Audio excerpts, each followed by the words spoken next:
So do you want to tell us a bit about yourself? Yes, so I'm 21 years old. I'm currently a sports broadcasting student at UCFB, and I'm also part of the BComs cohort this year. I would like to ask, did you ever feel like your opportunities were limited? I would say I only felt like that when this before I realised there's opportunities like BComs to be a part of. So there's always, especially nowadays, we live in a world where there's always a chance for us to get into rooms we didn't think we could get into. So I would say when I started thinking, okay, I want to go into the media industry, I was thinking, okay, like, how am I going to do this? And then opportunities like BComs come up, and that's when I realised, okay, there is a chance. So, there are stuff out there for us to be involved in. So where do you see yourself about like 5 or 10 years in the future? Okay, so 10 years in the future, I'll be 31. That's not old.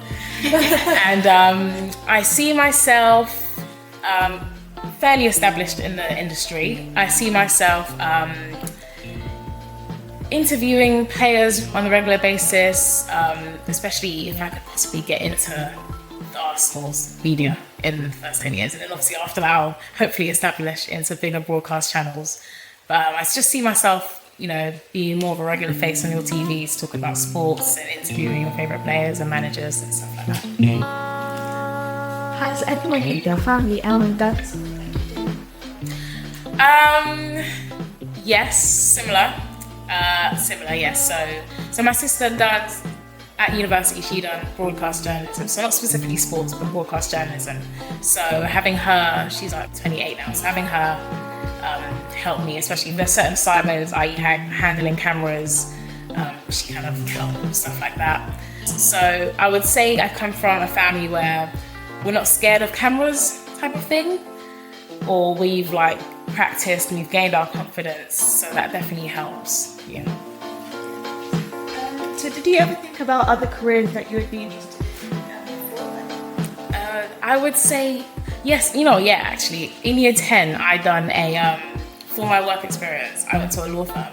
So I was like, I don't know why, I just saw myself as like a politician or something like that, because at school I was very well spoken. I wanted to always speak out, and if anything was wrong, I'd always be the first to open my hand up and say like, this is wrong, blah, blah, blah.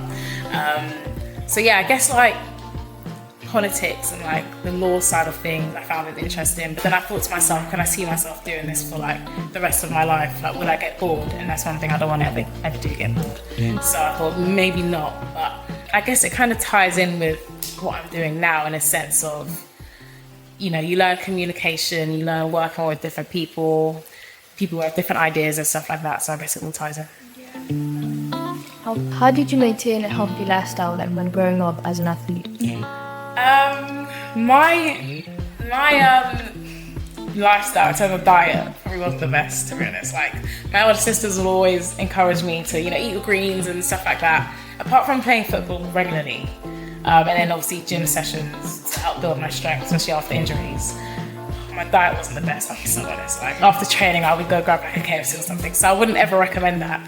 But yeah, I do know some people who are on like different diet plans that they've thought out for themselves, i.e. like this amount of protein, this amount of carbs and veg and all that stuff. But I wasn't too focused on that type of stuff, so yeah.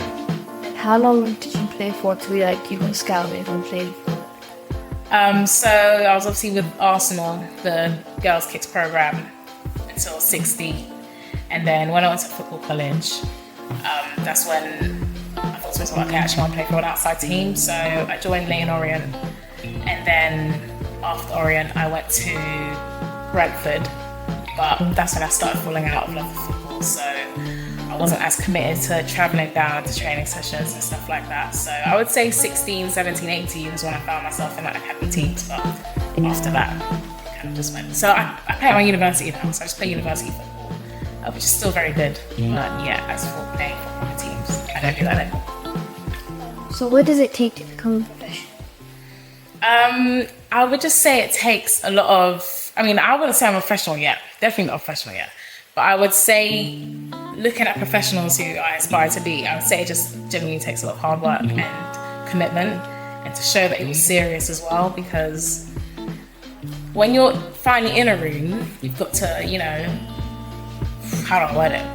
Realistically, you have to present yourself properly. You know, you don't want to enter a room, especially being the only black girl in the room. I don't want to enter acting in a manner where I know they won't want me back again. So I'm not saying to not be yourself, because definitely bring a personality to the room. There's nothing wrong with that. But you have to be nice to people. You have to show good manners. Don't be rude. You know, simple things like that. Simple things that we'll brought up and learn as all brought up, should I say? So yeah, just I don't know the question was now. I'm going on a tangent, but just be yourself. But also remember the people you're meeting in those rooms. You never know how they can have a good impact on you in your life in the future. So a lot of people I've met at different events, I'm actually working with them now, or vice versa, stuff like that. So just always remember, people will remember you type of thing. So just act accordingly, I guess.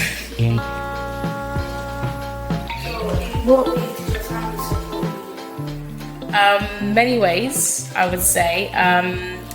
I don't know if things have changed now, to be honest, but I was lucky enough where when I told my mum, my dad, my parents, that I wanted to go into a football college, they were fairly supportive with that. They just said as long as I'm focused, as long as I know what I want, as long as I know what I want to do. I reckon if I'd have said I wanted to be a doctor, they would have had the same things to say, just stay focused and stay committed. And obviously they've seen that my focus has paid off, so they obviously respect it way more. Like I'll tell them something I've done, and they'll actually be like, "Oh wow, you've done that! Like, oh, you worked with us." Like I think they're forgetting that, you know, I've been focusing on this for 3-4 years now, and you know, I'm starting to get a good outcome. So I would say as long as you're showing them, because I know a lot of us, our parents won't necessarily approve of us wanting to play football in the future, something like that. But as long as you're showing them that you're committed and that you're staying focused on the task, then. In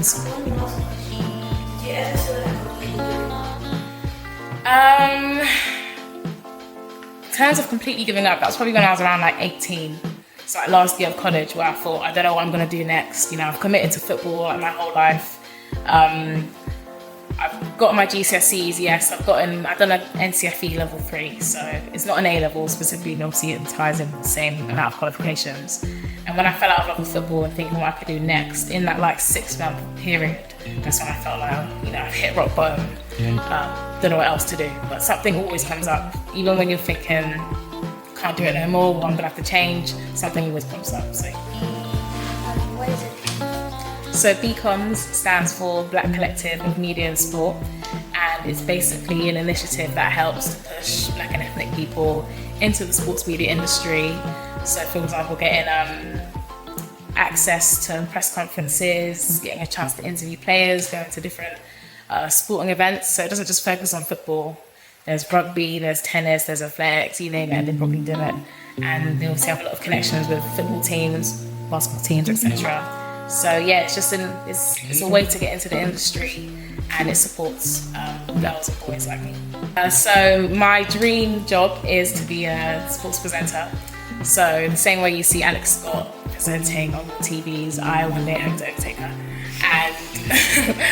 And yes, to be like her, to take her spot. And yes, that's my dream role. So presenting on Sky Sports, BBC, ITV, BT, TNT Sports now. Yeah, you name it. So yeah. Thank you. Thank you.